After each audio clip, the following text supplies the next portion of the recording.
क्या आप लोगों को प्रभावित करना चाहते हैं? क्या आप चाहते हैं कि जब आप बात करें किसी से तो लोग बिल्कुल स्पेल बाउंड हो जाएं, मंत्रमुग्ध होकर आपकी बातों को सुने? अगर आपका जवाब हाँ है तो आपको कम्युनिकेशन स्किल्स की एक ऐसी एरिया को डिस्कवर करना होगा जो बहुत सारे लोग थ्रू ऑफ लाइफ नहीं कर पाते हैं। And that area is the art of story telling. इस एरिया को हम स्टोरी टेलिंग कहते हैं। आपको पता है, जब हम बचपन में छोटे थे तो कहानियाँ सुनना हम सबको बहुत पसंद था। हमारी दादी नानी बड़े बुजुर्ग हमारे घर के, जब हम छोटे थे तो वो स्टोरी सुनाया करते थे हम सबको। और वो स्टोरी हम तब तक सुनते थे जब तक हमें नींद नहीं आ जाती थी, तब तक हम उस स्टोरी को सुनते थे। बट आज हम बड़े हो चुके हैं और स्टोरी सुनना आज भी उतना ही हम सबको पसंद है जितना कि पहले हुआ करता था। So before I will teach you what exactly you need to do when you want somebody consciously listen to you. मैं आज आपको एक स्टोरी सुनाता हूँ। इस स्टोरी को बहुत ध्यान से सुनिएगा। सो होता क्या है, दिल्ली के शहर में दो लड़के रहते हैं और दोनों ही कॉलेज गोइंग होते हैं। फाइनल ईयर उनका चल रहा होता है, थर्ड ईयर चल रहा होता है। अल्टीमेटली दोनों के पास कुछ काम ज़्यादा होता नहीं है करने के लिए। कॉलेज उनका ख़त्म हो चुका होता है और दोनों बस दो काम के लिए बच गए। एक अय्यासों की तरह इधर उधर घूमना, और दूसरा वो पार्टी लवर होते हैं। पार्टीज बहुत ज़्यादा करते हैं, इवन क्लब्स जाना, दोस्तों के साथ पार्टी करना, घूमना टहलना उनको बहुत ज़्यादा इंटरेस्टिंग होता है। तो उनमें से एक जो लड़का होता है वो बहुत ही अल्ट्रा रिच बैकग्राउंड से आता है। उसकी दादी बहुत ज़्यादा रिच होती है।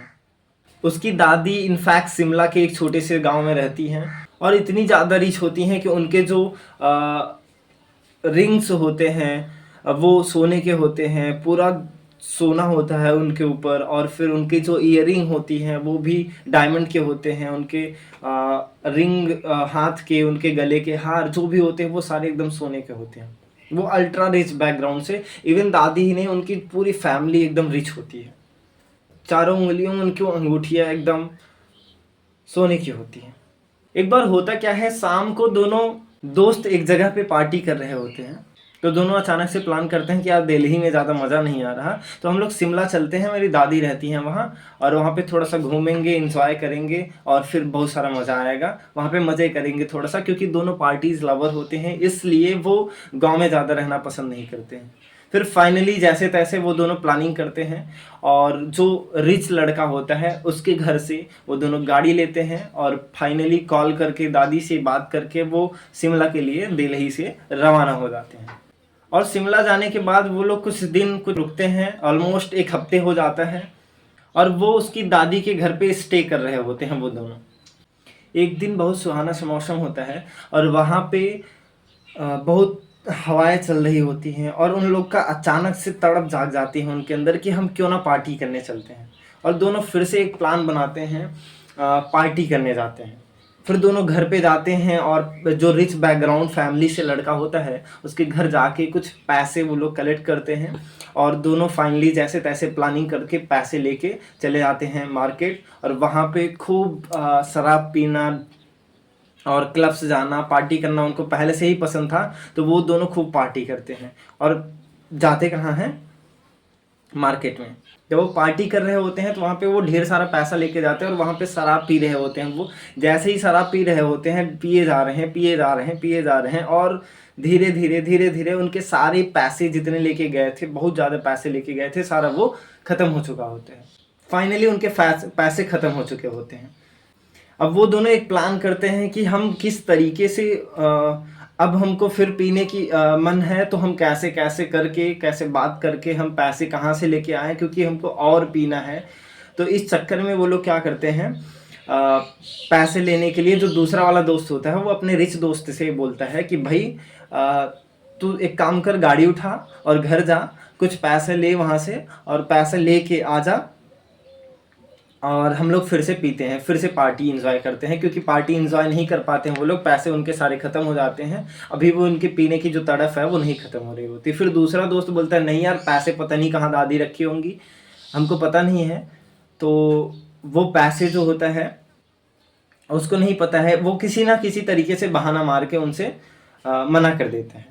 फिर दूसरा दोस्त कुछ बोलता है कि नहीं यार, तू कर सकता है, तू जा लेके आ, अरे पैसों की क्या ज़रूरत है तुझे, तेरे घर में इतने सोने ही है, तू जा दादी के पास, कहीं भी सोने रखे होंगे। वो बोला नहीं यार, कभी कबाड़ वगैरह में कहीं भी सोने भी रखे होंगे तो वो मुझे नहीं मिल सकते, वो कहीं दादी रख दी होंगी, फिर कभी हम लोग पार्टी कर लेते हैं। फिर जैसे तैसे वो दोस्त जो रिच बैकग्राउंड से नहीं था, अपने रिच बैकग्राउंड वाले दोस्त को कन्विंस करने की कोशिश करता है और जैसे तैसे वो कन्विंस कर लेता है। फिर वो बोलता है यार भाई तू जा, अंगूठी ही उठा के लेके चला आ, कौन सा पता चल रहा है किसी को। फिर जैसे तैसे दोनों कन्विंस कर लेते हैं, बात हो जाती है और वो दोनों दोस्त निकल जाते हैं घर के लिए पैसे लेने के लिए। तो फाइनली होते तो दोनों नशे में ही हैं और नशे में ही बात ये चल रही होती है, दोनों का मन जो है वो बन जाता है घर जाने के लिए। और घर जाके वो लोग पैसे लेने के लिए, वो बोला कि कोई सोना ही उठा लेके आना घर से अपने, और उसको लेके आना, फिर हम लोग पार्टी एंजॉय करते हैं। कुछ इस तरीके से उनकी बात ही चल रही थी। फिर वो प्लान किया और चले गए घर के लिए। और जब वो घर पहुंचता है ना, तो उस टाइम उसकी जो दादी होती हैं वो सो रही होती हैं। और उसके लिए ये एक और अच्छा मौका है, क्योंकि किसी भी सोने को चुराने का या कुछ पैसे लेने का, उसको पैसे लेने का एक अच्छा मौका इसको यहाँ पे मिल जाता है। तो जब दादी सो रही होती हैं, वो सीधा दादी के बेड के पास जाता है, वहाँ पे जाता है, धीरे से उनके हाथ को टच करता है और वो अंगूठी निकाल रहा होता है। अचानक फिर दादी उठ जाती हैं, बोलती हैं ये क्या कर रहा है तू। बोलती हैं कुछ नहीं। फिर वो घबरा जाता है पूरी तरीके से और वो सोचता है मैं क्या करूं, मैं क्या करूं। मतलब सोचते ही तब तक वो फटाक से कपड़े उठाता है और वो दादी के मुंह में ठूस देता है।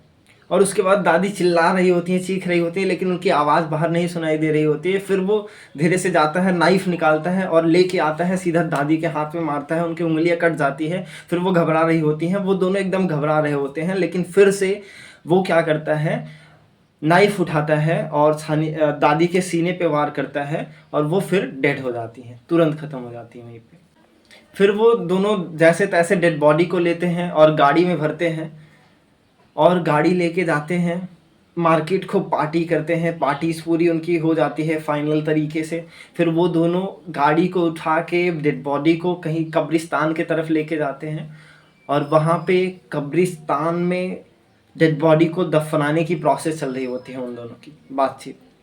फिर जो रिच बैकग्राउंड का लड़का था वो कब्रिस्तान में जाके फावड़ा लेके आता है और उस फावड़े से गड्ढा खोदने लगता है। और जैसे ही पहला फावड़ा मारता है, पीछे से आवाज़ आती है और वो पीछे घूमता है, पीछे देखता है कोई नहीं। फिर वो फावड़ा खोदता है, थोड़ा सा खुदाई उदाई करता है, फिर दूसरा जैसे ही मारता है, फिर पीछे से आवाज़ आती है। वो पीछे पलटता है, देखता है कुछ नहीं है। वो बिल्कुल पूरी तरीके से घबरा गया था कि क्या हो रहा है मेरे साथ। फिर वो जैसे तैसे वो दोनों प्रोसेस करते हैं, दादी की डेड बॉडी को गड्ढे में डाल देते हैं। फिर उसके बाद वो अपने कार में जाके बैठता है और कार से घर को वापस आ रहा होता है। तो रास्ते में जो आगे का मिरर होता है, वहाँ से उसको दादी बैठी हुई पिछले वाले सीट पे दिखाई दे रही होती है। और वो जैसे ही फिर से मुंडी पीछे करता है, वहाँ पे कोई नहीं होता है। वो बिल्कुल पूरी तरीके से घबरा गया होता है, उसका दिमाग खराब हो जाता है। जैसे तैसे वहाँ पे बचते बचाते घर जाता है। घर पे जैसे पहुँचता है, उसका दरवाज़ा देखता है वो खुला हुआ होता है और गेट पे जैसे ही आता है, वहाँ पे दादी आ गई होती है। और दादी को वो देख के अचानक घबरा जाता है, बोलता है दादी तू? बोलती हाँ बेटा मैं। तो दादी बोलती है तू बैठ, मैं पानी लेके आता हूँ तेरे लिए। फिर वो दादी से पूछता है दादी तू ठीक है? बोलता है हाँ, मुझे क्या हुआ है? बोलता है तू बैठ, मैं पानी लेके आती हूँ। और दादी जाती हैं, पानी लेके आती हैं और पानी लेके आ रही होती हैं तो उनके हाथ में कुछ होता है, ग्लास होता है एक। और उस ग्लास को जैसे ही पानी वो दे रही होती हैं, तो वो लड़का देखता है कि दादी की जो उंगलियां होती हैं वो कटी होती हैं। और वो दादी से बोलता है, देखता है ग्लास पे पूरा खून लगा होता है और बोलता है दादी तेरी उंगलियां कहाँ गई? दादी बोलती ये नहीं मेरी उंगलियां, मुझे पता है आप डर गए। And that how a good story teller makes people involve into whatever you are speaking. अब अगर आपको एक अच्छा स्टोरी टेलर बनना है तो 3 बातें आपको ध्यान रखनी होंगी। 3 बातें आपके दिमाग में कॉन्शियसली फीड होना चाहिए। फर्स्ट थिंग, जब भी आप किसी को स्टोरी सुना रहे हो, यू शुड बी डिटेल्ड। आपको एक एक बात जितनी बारीकी से बतानी चाहिए आप उसको बताएं, क्योंकि वो जैसे कहाँ गया था, कहाँ नहीं गया था, क्या कर रहा था, बिल्कुल डिटेल करें। You should be detail. जितनी छोटी सी छोटी बातें आपको बतानी चाहिए सामने वाले को आप बताएं। क्योंकि उस सामने वाले के दिमाग में एग्जैक्ट वो पिक्चर रन होनी चाहिए, जो आप बता रहे हैं वो समझ जाना चाहिए बिल्कुल। And second thing, you should have a voice modulation. आपकी वॉइस सिचुएशन के हिसाब से उतार चढ़ाव आना चाहिए, वो नीचे अप एंड डाउन उसमें होने चाहिए। आप जब किसी भी डीप चीज़ को बता रहे हो तो बिल्कुल अच्छे तरीके से बताना चाहिए आपको। आप मोनोटनस नहीं होने चाहिए। जब आप मोनोटनस होते हो तो that is biggest said of public speaking. इससे बड़ा सेंस पब्लिक स्पीकिंग में हो ही नहीं सकता, बिकॉज लिसनर आपकी लिमिटेड को समझ जाते हैं। Third part is your story should be actual have story. आपकी जो स्टोरी होनी चाहिए वह एक्चुअल कोई स्टोरी होनी चाहिए, वो रिलेट कर पाए कहीं से। ऐसा नहीं लगना चाहिए कल मैंने गया था वहाँ पे खाना खाया था, पानी पिया था, फिर सो गया था, फिर सुबह हुआ मैं चला आया। ये कोई स्टोरी नहीं होती। लेकिन अगर आप इस तरीके से बताते हो कि यार जहाँ मैं कल गया था ना, यार मैं तुझे बता नहीं सकता वहाँ का प्लेस, इतनी अच्छी अच्छी वहाँ की हवा, इतनी स्मूथ वहाँ पे बिल्डिंग्स। अगर आप डिटेल्ड में बता पाते हो तो सामने वाला आपकी बातों को सुनेगा, कंसिस्टली सुनेगा, ध्यान से सुनेगा, and that will on you win. अरे आपको तो यही चाहिए ना कि सामने वाला आपकी बातों को कंसिस्टली सुने।